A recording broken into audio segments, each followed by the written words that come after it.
বিসমিল্লাহির রহমানির রহিম। আসসালামু আলাইকুম। আমি আমার রেসিপি শুরু করলাম। আজকে রেসিপি করব পুরল দিয়া চিংড়ি মাছ।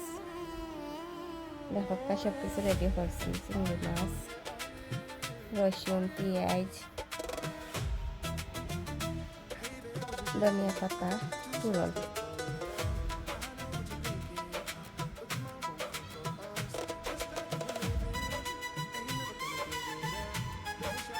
রেসিপির লেগে হাঁড়ি করলাম। হাঁড়ি গরম হওয়ার পরে তেল দিলাম পরিমাণ মতো। তেল গরম হওয়ার পরে রসুন দিলাম। রসুন হালকা একটু ভাজবো। রসুনের কাঁচা গন্ধটা যায়, নাড়িয়ে দিলাম।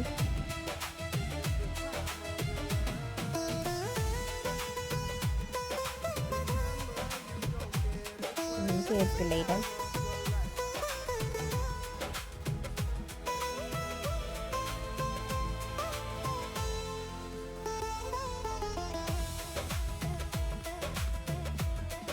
লবণ দিলাম।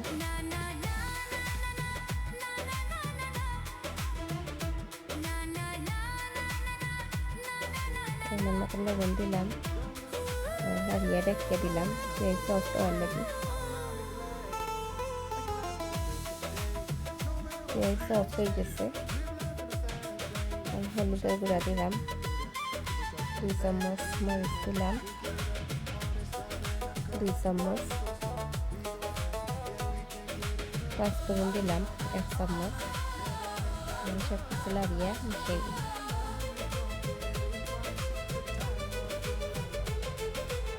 সামান্য একটু পানি দিলাম, মশলা জ্বলে না।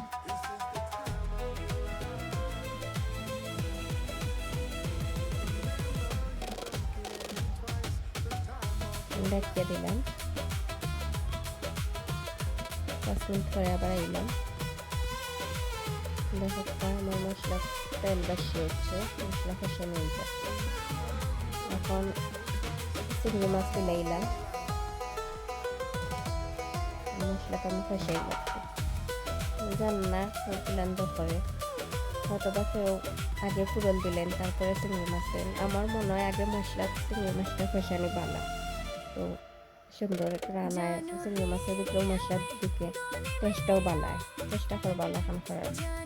আমার রেসিপি ফলো করিয়া দেখুন যেন বেশি ভালো লাগে। আবার দেখতে দিলাম, 10 মিনিট করে আইলাম।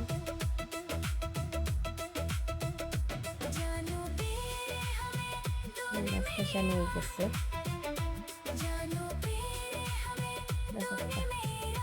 এখন পুরল দিলাম।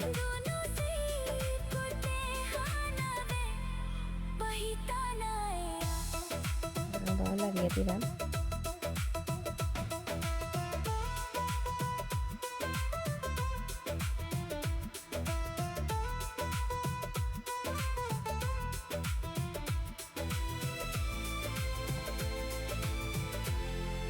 আবার ঢেকে দিলাম।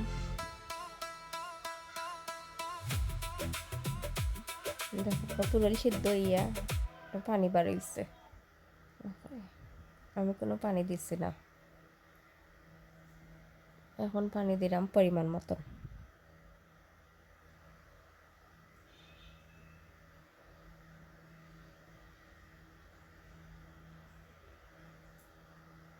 একটা কাঁচামরিচ দিলাম।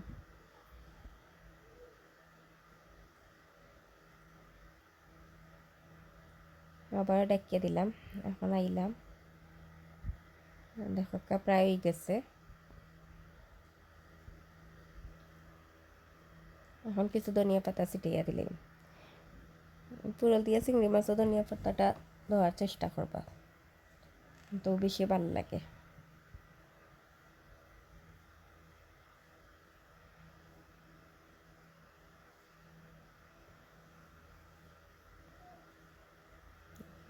কিলা নিচ্ছে ভালো থাকুক, সুস্থ থাকুক। আমার ইউটিউব চ্যানেলে সাবস্ক্রাইব করেন যেন, আর ফেসবুক পেজ থেকে ফলো দিন যেন, লাইক দিন যেন। আসসালামু আলাইকুম।